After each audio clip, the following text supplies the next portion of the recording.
Hello, and welcome to the Producers Guild conversation with the creative team behind Onward. It is my pleasure to introduce our moderator today. Scott Mantz is a longtime member of the Producers Guild, and he is the recipient of the Press Award from the ICG Publicists Guild. From 2000 to 2018, Scott was a producer for Access Hollywood, and currently Scott is the contributing film critic for KTLA TV, and is the host of For Your Consideration and You Know That Scene. So thank you very much to Disney Pixar. Thank you to our panelists, to Scott, and please take it away. Thank you so much for that kind introduction, Kyle, and welcome to today's conversation about Disney Pixar's Onward. I am so delighted to be joined by director and co-screenwriter Dan Scanlon. Hi, Dan. How are you today? Hey, Scott. Doing good. Doing great. So great to have you here with us. Also joining us is producer Kori Rae. Hi, Kori. Hi, Scott. Good to see you. So let's start. You know, the play's the thing, and this really does have a very special origin and inspiration for you, Dan. Tell us all about it. My my father sadly passed away when I was a year old, and my brother was about 3 at the time. And we never knew him, never knew who he was. And so that inspiration, that story, that question of who was he and how were we like him was the thing that inspired Kori and I to create this story and tell a story about these two brothers in a similar situation. Only they happen to be elves in a fantasy world. But other than that, it's got similarities to the original story. You know, Kori, the story is so relatable for so many reasons. How did this come about for you, and what were the ways that you connected to the themes here? Yeah, I think the beauty of the start and the beginning of this film was that it was such a truly personal story for Dan.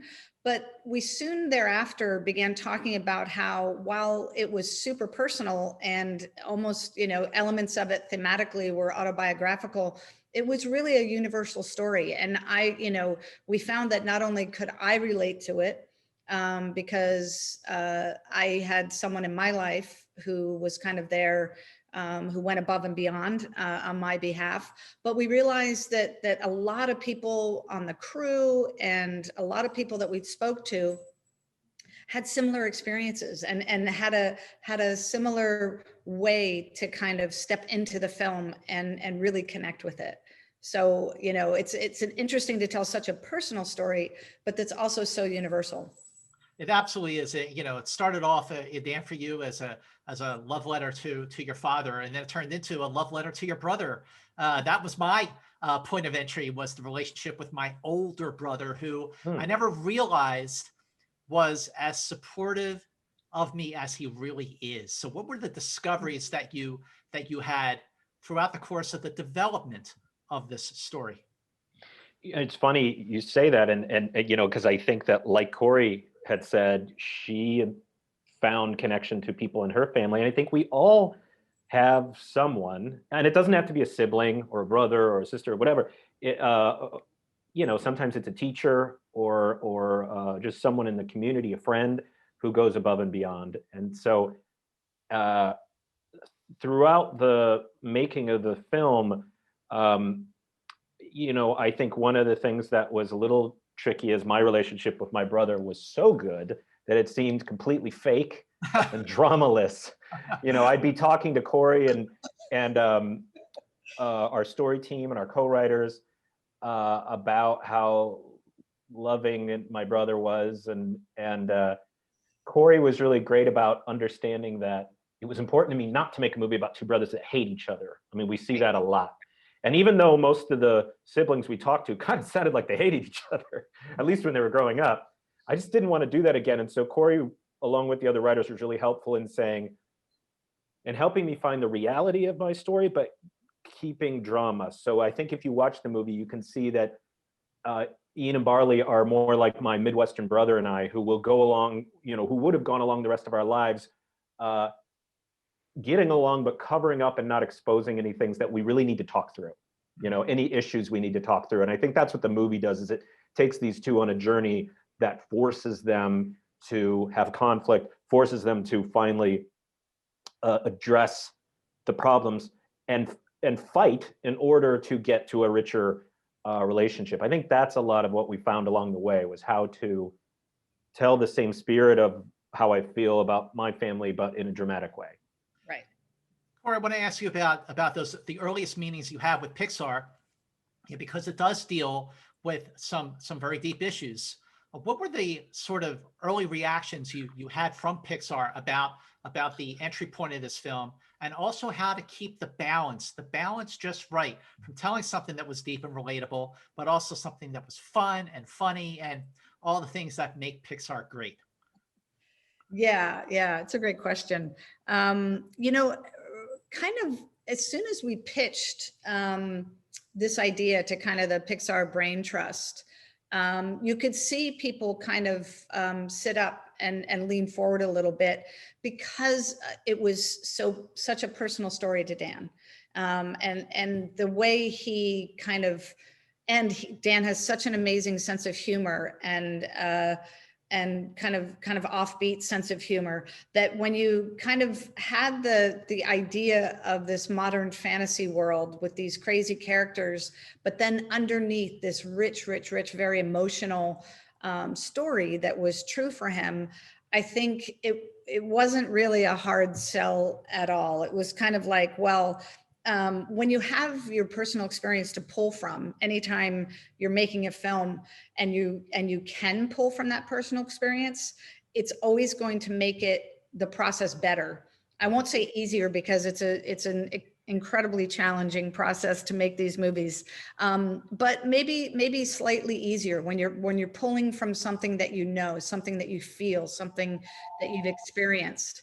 And so I think they could all see that. The Brain Trust and the folks at Pixar could really see that it had that potential to be crazy weird with a centaur cop, but then have all of this really great heart and emotion that we could pull on throughout the film. So yeah, it wasn't as big a stretch as you might think. It was actually, we kind of got, and that's one of the great things about Pixar. I think sometimes the weirder and the more emotional a story is, you know, we can look it up and question how that ever got greenlit.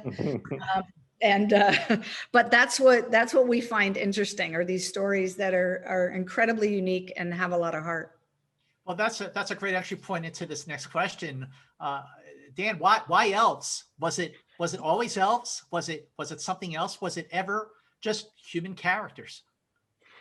I think, yeah, it was just human characters. In the early version, the brothers were two scientists who were working on their deceased father's machine that communicated with the dead, and we really just needed a device to allow them to communicate with their dad for one day, their deceased dad, and then that started to feel just a little cold and a little clinical, and then we thought, well, magic is another way you could do it. I was worried that if we did magic and fantasy, which seemed really fun, I just felt like those were always period pieces or took place in sort of a distant, long ago world, and it would lose a little bit of the connection to what I think is a very, you know, again, personal modern story. So we thought, why not just mix them together? Why not have this in a modern world? And that led to some of the fun that Kori was talking about, of like, okay, it's a little bizarre, but hopefully people will go with it. And it gave it a good reason to be animated too, and it gave the animators something to really have fun with. Right. Yeah. Well, let's talk about the design, working with your creative team, especially your animating team, to design the look of this family, of these characters. Where'd you start? Like, how did the evolution evolve until you figured we got it just right? This is it. Kori. Yeah, Kori. Well, you know, we start with research, and our research was basically mythology, because nothing about fantasy is real. It's all based on mythology. And so we did a lot of research just about kind of the worlds of fantasies, how they were created, what were the origin characters that were created in fantasy. And so the art department, you know, I mean, this is an area where, you know, Dan and I and the story team pound away at the story for those first couple of years. When we bring in art departments and other folks on the crew, that's when things really start to pick up and come alive. And that's when we kind of talk to the art department about what the story needs and who the characters are on the page. And then we all kind of work together to figure out, well, what does the world look like and what do these characters look like? I think for the characters, what was important was that it was gettable, that we used kind of the iconic fantasy characters, because we were also going to be placing them in a modern world. So we didn't want to overcomplicate it and have kind of a brand new set of characters that you were trying to figure, or, a species of fantasy characters that you were trying to figure out who is that and what is that in this world? Because we already had the complication of then setting a satyr or a centaur or an elf in a modern world. So I think part of easily recognizable, but fit into this modern world by wearing clothes and all that kind of crazy stuff. So Dan, anything to add? Yeah, Dan, let's talk about that balance too. You've got the fantasy versus the reality. You've got the familiar versus the fantastic. Like, how do you know that you got the balance just right? What are the challenges to achieving just that right balance? There's a certain promise of the premise when people see the poster for this movie. And so everyone in the art department was really great about keeping an eye on making sure that there was always an element of fantasy to our modern scenes and an element of something modern to our fantasy scenes. And with exception of maybe as we got later into the film, the boys do get into a more classic fantasy world. But as Kori said, it's tricky too in how much you cartoon or caricature, like for example, a centaur. If you go so broad with it and then add modern baseball caps and shirts, they get a little lost in that caricature. It's not like, to pull up again, it's not like Up where they have this very broad caricature of an old man that's just a square. Yeah. We know what he is, we know what a man is. We're not also adding other elements to him. So that said, I was really happy that we were able to still keep it somewhat cartoony and caricatured. We just had to find the line. So that's the kind of stuff that takes years and years of decisions of, are those ears too big? And we stress over it and you're miserable. And then we have to remind ourselves, designing elves' ears, we can calm down a little bit. How long ago did this all start? I'm just curious because I wanted to know how you came to cast Tom Holland and Chris Pratt, Octavia Spencer. When did this start, and when did you get into the casting process, Kori? Yeah, after Monsters University, which came out in 2013, Dan and I kind of, after that release, we came back and dove right into development. So we started working on these ideas in 2013. Mm-hmm. And then 2014, I think, is when we started putting more time and effort into it. And again, that's really coming up with the idea, coming up with the first treatment, the outline, the treatment, the first set of reels and everything. So yeah, it was a while ago. And then it's not for a couple of years until we really have the characters a little bit fleshed out. So we have to know who they are pretty in-depthly before we start casting. And so I think it was a couple of years in when we really started to kind of open that door and figure out who is going to portray these characters. And we started with Ian and Barley, and Ian specifically as the main character. So we started with him first and knew that once we got his voice, because we had to make sure that whoever played Barley was playing well off of him, even in vocal quality and in acting. And so, so we started with Ian and listened to hundreds of actors. Our process at Pixar, or at least for Dan and I, is we listen blindly. We have our character design up in front of us, and then our casting department kind of just goes through and plays clips while we're looking. We don't know who, and we're not told who they are. You know, sometimes we recognize the voices, but in some cases, I don't know that we noticed Tom right away, actually, when we were listening to some of the clips, because they also try to pull like kind of obscure ones, so that you're kind of looking at a range of their acting. So when we were listening to Tom, it wasn't like all Spider-Man. It was some Spider-Man, but it was other stuff from his repertoire. And yeah, so we what I think, Dan, why don't you speak a little bit just to like why Tom worked so well for Ian? He's so good at, well, for one, he sounds like he's 16. Yeah. At the time, he sounded like he was 14 at times, but he's really obviously a great actor, and you really root for him. He's really charismatic and full of longing, and he's also really funny at being awkward and uncomfortable, which is really a big part of Ian because he's a socially awkward kid. And obviously Chris is great at, you know, the opposite of that, at being so outgoing and wild and chaotic and improvisational, which were all the qualities of Barley. You know, and Octavia is such a wonderful, serious actress or actor, but when you hear her do comedy too, that's what really blew us away, was how big and broad her comedy is, and she really had to hit both sides of that. And of course Julia is probably the one we noticed the second they played it, because we love Julia so much and we're both such big fans. And that was one of those moments where you think, oh, why didn't I think of that immediately? Because my mother was a big inspiration for Laurel Lightfoot, and you know, my mom had this kind of sardonic gallows humor, having to deal with raising these two boys on her own.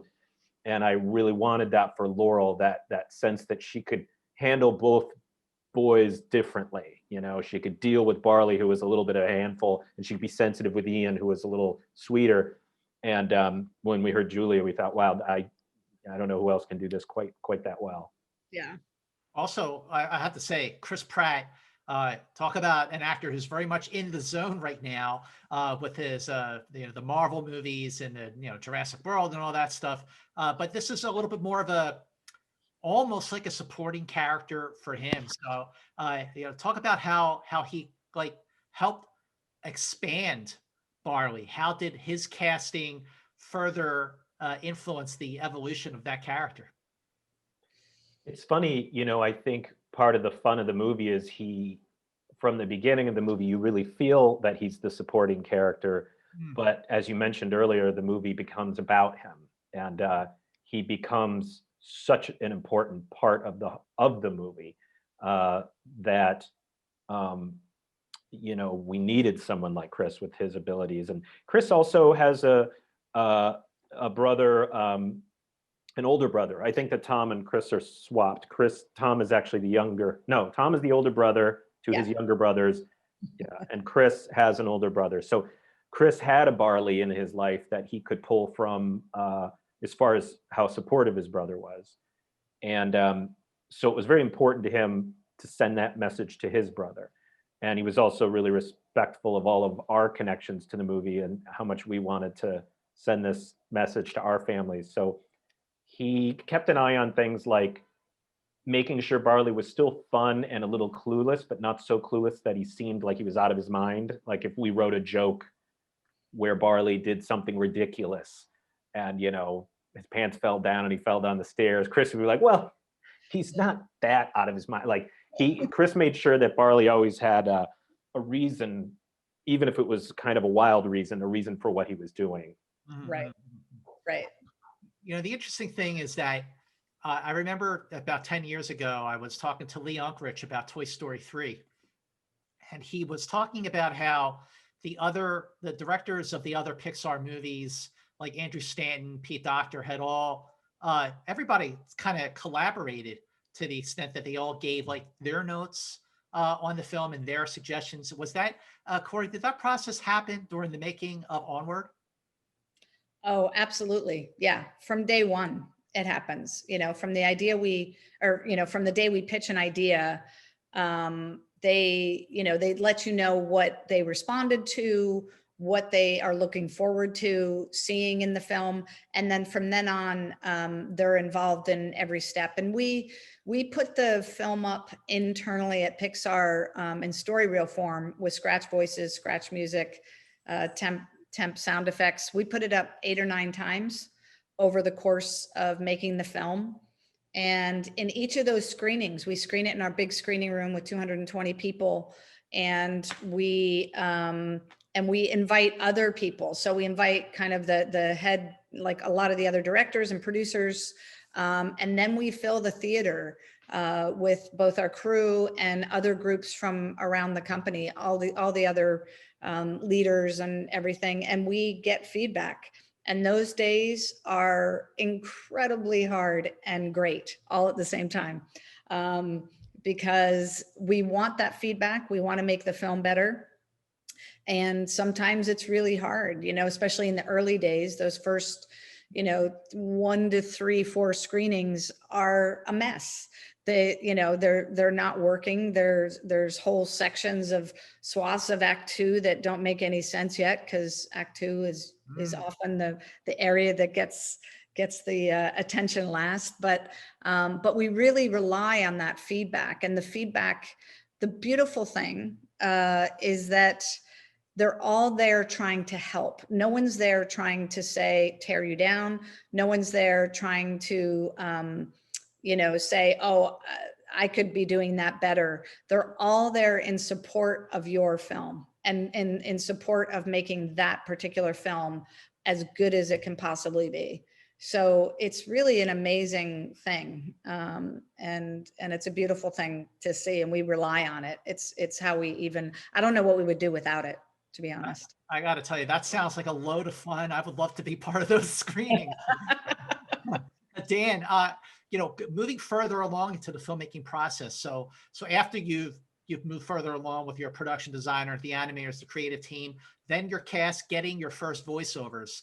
Are there instances where you sort of, film a version of the movie with your cast doing your voiceovers, and then you realize, maybe this didn't work so hot, you rework it, and then the cast comes back to do more voiceover work? Yeah, I feel like we got started maybe with our actual production design did we get started later? Yeah, we held off because we really wanted to try to get the story as solid as possible, so we knew what the world was. But it's totally normal. It happens all the time on our films that, yes, you record stuff and then you have to re-record it. I was glad that we got a lot of that out of the way beforehand, but it still happened. And I think everyone knows by this point that that's part of the process, is that it's very iterative and we're always making changes. My job is to just make it clear why we're changing it. I don't think it's fair to an actor to redo a scene, especially if the line sounds similar. A lot of times there's that feeling of, didn't I do this? Didn't I already reach a deep down, horrible emotional place in my life and cry my eyes out for you and give you everything I had, and now you've changed 2 words and I have to do it again? Like, just make sure that you explain. And sometimes it is stuff like, sometimes it's not, because I think obviously their fear is probably like, was I not good? Yeah. And it's just very important to say, no, we literally had to change this line because it was too long, or because we're setting up something later, or if it is a issue of the performance needing to change, explaining why. In this scene, you were happy about this, but now you're secretly kind of sad about it. So we have to do it again. So I think as long as everyone gets context, and that really is my biggest part of the job, is giving all these different departments context. Yeah. Well, if there's one good thing to be said about 2020, it's that it is the 25th anniversary of the movie that started it all for Pixar, Toy Story. So, over these years, you both worked there for quite some time. Kori, if I'm correct, I believe you worked on the Monsters Incorporated from back in 2001. So in what ways was working on Onward a first, if you will, for Pixar? What were some of the challenges directing, producing, that made this unique and a first? Kori, let's start with you on that. Yeah, I was at Pixar when the original Toy Story was made, but I was actually producing commercials at that time because we were still doing both. That's how long it's been. But I think some of the new challenges that came on that we dealt with on Onward were, well, for Dan and I, it was the first time we were telling such a personal story. And so story-wise, there was stuff to learn there for us. But I think Dan and I kind of set out on this film to we really wanted to give the filmmakers, everybody on the crew, a great experience. And that was really important to us. And so I think we worked really hard to solicit and empower and really rely on all of the other filmmakers with 20 plus years of experience making these films. Like the artists at Pixar are so incredibly talented, and they so know how to make movies at this point, because a lot of people have stuck around since Toy Story, and we have the privilege of working with a lot of those folks. And I think it was kind of trying to shift the mentality and increase the level of collaboration. And it's just something that Dan and I, one of our philosophies when we set out making this movie, that was really important to us. Again, because I've been around for a while. So we kind of built and pulled teams together. We had a lot of new folks trying in leadership positions. So it was kind of really trying to look to the next generation, and also, you know, to deal with kind of the diversity in casting that we did in our film. Yeah. So really trying to open up and make it a great experience for the team, as well as kind of open up and look at how the world is changing around us, and how can we kind of participate in that and keep up with that. So yeah, technologically, you know, there's nothing that we can't do. So it's not like, you know, things look different, a little bit different than the original Toy Story, but Toy Story still holds up. It still looks pretty amazing after 25 years. And so technologically, we know that whatever we ask of that team, they'll do. So it was really focusing on the story and the team was something that we really tried to shoot for on Onward. Dan, what's your take on all that? I just want to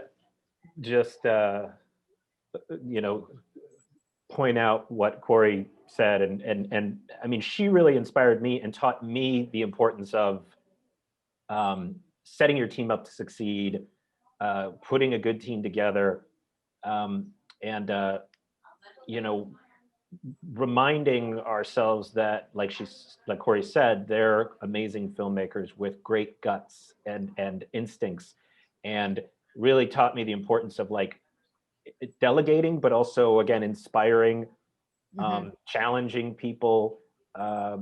It's just amazing to watch Kori as a leader, you know, really be a coach and really see things in people that they might not see in themselves yet, and really encourage them to own the movie, to own their part of the movie, and to take care of their teams. You know, it really trickled down, really from Kori, then maybe to me, then down to how to make the experience of the movie not hypocritical from the experience of watching the movie. You know, I think that a lot of the themes in the movie about support were really important to Kori and to me, that be the experience people had making it. Yeah. So, I mean, this is our second film together, and I keep learning so much. I think we both learned from each other as filmmaking partners, but I've certainly learned so much about a team and about having an experience like that. And you know, again, we've got, I think, some of the best creative filmmakers around working with us. Sure. Why would I want to step up and tell them what to do? I mean, what's in their head is more interesting than what's in mine. Again, my job is just to keep context and keep a focus. But Yeah. no, I think that was a big part of what the film was. Yeah. Well, I have to say that Onward turns out to be the last movie that I was able to see on the big screen before, you know, 2020 happened. And the moment, there was not a dry eye in the house at the very end with Barley and Dad and Ian watching. Why did Barley get that moment? Why didn't Ian get that moment too? Like, what was behind that scene? Just was heartbreaking and heartwarming at the same time. I think our thinking is Ian didn't get to say goodbye to Dad because none of us get to see our dad one more time. Meaning the movie is a fantasy. What if you could see someone you lost and say one more thing? But sadly, you can't. So I think if the movie had given us that fantasy to the main character, that wouldn't really give us much to take away and take home with. You know what I mean? It would be like, well, good for that guy. But what am I supposed to do with that? My hope is what Ian did get was the ability to appreciate the people around him that are there for him, that did support him, that did do all those things that he hoped he would get from Dad, and he finally got to appreciate him, which is something we can walk out of the theater and feel and think, oh my gosh, I'm going to call my teacher who was always there for me, or I'm going to call my sister. That would be my hope, that the movie actually gives you something that you can do something with rather than just being wish fulfillment. Right. And also, I think it's important that Ian, I mean, Barley gets the experience, but it's part of the reason we didn't show the experience with Barley, that it happened from a distance, is it's also about Ian learning to give back those sacrifices. For all of us learning, like, if someone sacrificed for you, maybe do the same for somebody else, and about him maturing. Yeah. Okay, last question I have to say is that, so Onward is streaming now on Disney Plus. And so I mentioned this was the last movie I saw in theaters, and it was a movie that I just watched over Thanksgiving weekend. And the movie resonated a whole lot deeper now, not just because it was Thanksgiving weekend, but because so many people are not with loved ones, whether they couldn't be with them or because they're not with us. So what's the takeaway, Kori, that you see for the film, especially under our circumstances now? Yeah, it's so true. I think to have a film that is so really resonates with so many aspects of family, not just kind of who sacrifices for you, but how do you see other people in your life, and how are you seeing them in a light that might not be quite right, or with some type of veil or coloring over, and it kind of lifts all that. And I think during this time when we can't be with those we love, and we're all struggling to figure out who we are during this time, I think it's been such a profound 8 or 9 months. And I think to kind of just focus back on the human condition as it is emotionally, and as it is with those around us and those who we can be around with. So I think, even if during the pandemic we can't be with those that we necessarily want to be with, or who we're used to being with when we want, maybe this film helps open your eyes a little bit to those who are right there with you, and to remind you to appreciate those people, and to not look past them or over them to something outside of the home or your own experience, but to really embody that and look at who they really are, and how and why they're in your life. Well, once again, so Onward is streaming now on Disney Plus. And I wanted to thank Kori Rae, Dan Scanlon. Thank you for so much for a wonderful conversation on Onward for the Producers Guild. Thanks, Scott. Thank you so much. Appreciate it.